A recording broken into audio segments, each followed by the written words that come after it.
Well, the Justice Department watchdog now taking a closer look at James Comey for potentially leaking classified information. And our next guest says what we learned from this could change the entire Mueller probe. Here to explain, House Judiciary Committee member, former U.S. Attorney, Texas Congressman John Ratcliffe. Good morning.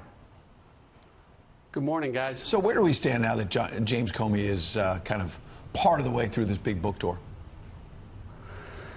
Well, I think for whatever purpose that Jim Comey wrote those memos, they're largely proving to be exculpatory of any claims against Donald Trump relating to obstruction or collusion. In particular, if you look at the March 30, 2017 memo, the FBI director records that Donald Trump asked him to investigate fully whether any Trump campaign associate was colluding with the Russians. That's the opposite of obstructing the investigation. That's the opposite of trying to end it.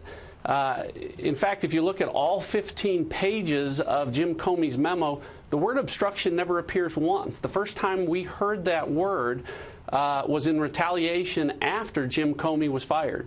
So, Congressman, but I think that'll have a significant. I think they'll have a significant legal impact on the special counsel's investigation. So the legal impact is different than the public perception because he's seen these memos. Bob Mueller we haven't. So we now have a chance to catch up to his thinking. Has this already been baked into his investigation? I mean, have they, and will it accelerate it as you suggest?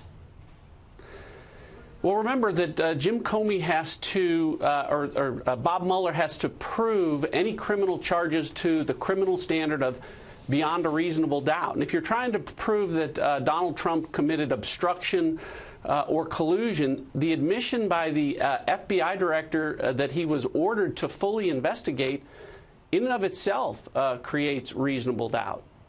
Sure. Yeah, I also wanted to ask you, the president's tweeting that there was classified information in these memos. So should James Comey be prosecuted?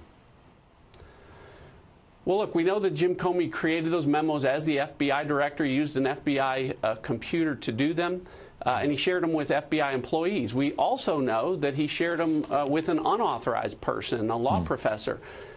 Jim Comey himself recorded that the first memo was secret. So the only issue is how much of the information is classified and how much of that classified information did he share with an unauthorized person. That's what the Inspector General is looking at to see whether or not Jim Comey violated the Espionage Act.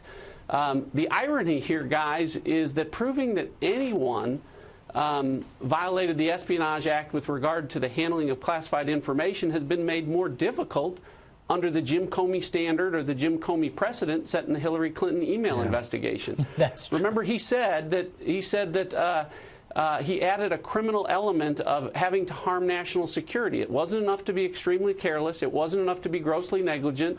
You could take America's most sensitive national security information and, in a grossly negligent manner, leave it in a Starbucks outside the Kremlin, and you can't be charged under the Espionage Act unless you had intent to harm national security. It's an important point I had forgotten about as well. John Ratcliffe, thank you for joining us this morning. Appreciate it.